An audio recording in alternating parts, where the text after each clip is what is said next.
hunting for extraterrestrial alien life on Mars, scientists want to dig into the Martian depths. Now, we have certain images from the rover, such as this thing looking like a little white bud rose. We have the Cydonia with face and pyramids. And there are so many mysteries. We even have recounting of Mars having an atmosphere and a magnetosphere at one point, and after a tremendous chaos in our solar system that also affected the Earth, supposedly also affected Mars. But this is without a doubt something that has to be investigated, Cydonia. And Richard Hoagland has a lot to say about this, and Robert Bouval. But we've had videos in the past concerning the archaeology and alien construction on Mars, and even the fact that an Anunnaki is supposed to be buried there under the face of the Cydonia on Mars. But anyway, they want to see what could be there. The surface of Mars is very radiation heavy, as we know, because it has no atmosphere, and its oxidizing environment. Researchers argue that one should look under the surface of Mars in order to discover potential traces of life that may or may not exist on the planet. As mankind wants to improve its knowledge of Mars, after all, we're going to be landing on there, and they want to have a human colony on Mars, scientists continue to ponder whether this red planet actually harbors life, or if it did harbor life, and if it does harbor life, where exactly one should look for this. According to space.com, the issue was explored by astrobiologists and other experts during a conference at the National Cave and Karst Research Institute in Carlsbad, New Mexico, in November. This is what they said: the surface of Mars is a very oxidizing, radiation-heavy environment where liquid water is not really stable for an extended amount of time. This is what Vlada Stamenkovic said, research scientist at NASA's Jet Propulsion Laboratory in Pasadena. It's not stable for an extended amount of time. What does that mean? He said it's the worst place to look for life sites on Mars. Groundwater might be the only habitat for extant life on Mars, if it still exists today. So in other words, the water on top would not be stable because of the heavy radiation. They'd have to look for underground water.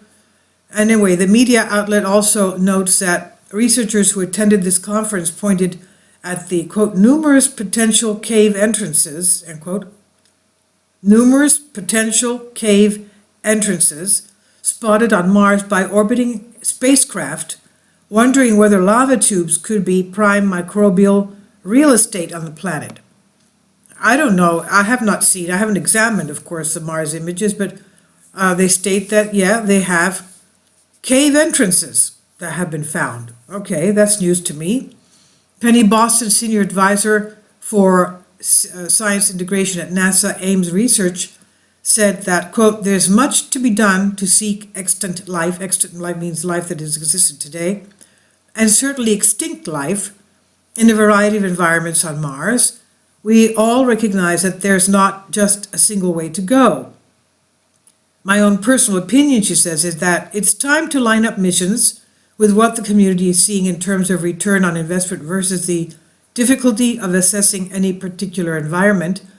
It's been shown with Mars, a campaign to systematically look for the water and now probe other aspects of habitability have yielded a tremendous amount of science, end quote. Now, Professor of Planetary and Space Science, Monica Grady, recently installed as Chancellor of Liverpool Hope University, has an argument that it's almost a racing certainty that life exists beneath the ice on the oceans of Europa, one of Jupiter's moons. She agrees that if life exists on Mars, it could be located beneath the planet's surface where, quote, you're protected from solar radiation. Therefore, there's a possibility of ice remaining in the pores of the rocks, which could act as a source of water, end quote. So, now they're trying to find, to me, it looks as if they're trying to find clean resources, because when you don't have an atmosphere, and you don't have a magnetosphere like our Earth has, which is blessed with those things, of course, look, all the cosmic and solar radiation is going to irradiate the planet to the point where nothing can be useful for humans. In fact, it's very dangerous for humans to be there, because it's just a matter of time before you come to your demise. So if you're going to put colonies on there, you have to protect them. Otherwise, nothing will grow, not even a green blade of grass. Anyway, to me, it's news that they have caves. They found caves from their images. That's wonderful. And they're always, as they're saying, finding new information. Now they're racing to find out where they can have at least water.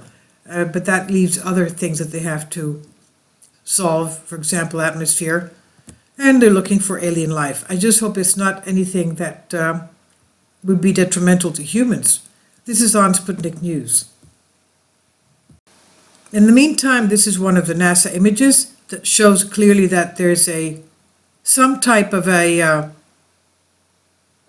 construction there. It looks too spherical. It's a spherical shape on top of a mound. And besides the fact that we have other ancient construction, we also have the emerald tablets telling us that the Atlanteans and the Anunnaki were also there before the atmosphere of Mars changed. It was more rarefied than Earth's, but it was still there. And one of the leaders of Nibiru, one of the Anunnaki leaders, was exiled up there with 7 or 8 of his comrades. They buried him there, and they built a face on top of that from one of the previous videos you'll see in my video listings. And could this be it? Because this is in Sidonia, where they also found the pyramids that were aligned to Orion's belt, just like they were aligned on the Giza Plateau, aligned with Orion's belt. Very strange things with Mars. If anything, well, okay, it's so far, it's so out there. It doesn't mean that because it's out there that you have to go and perform archaeological experiments on Mars, but still, these images mean something. Anyway, tell me what you think. They're still trying to find some way to place humans there. I'm sure that's the reason behind all this, let alone finding ETs. But how are you going to get humans up there without any resources? Tell me what you think.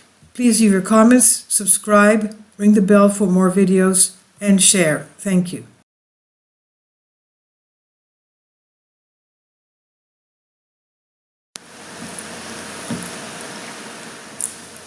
If you'd like to join me on my Patreon account, you will hear content not covered by mainstream media.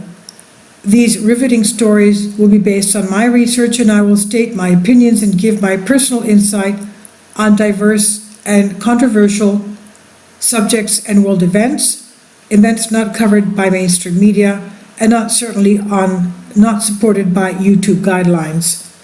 So whatever I have on my Patreon, most of those will not be on my YouTube channel. Please consider becoming a member today. More of the most significant and important videos will be on my Patreon channel. Your support helps me to continue my research and keeps this YouTube channel alive. And we depend on your support, your generous charity, because we help economically challenged families here in Athens, Greece, in Kapota, and we also help the young generation with university tuition and the community around our church. Thank you.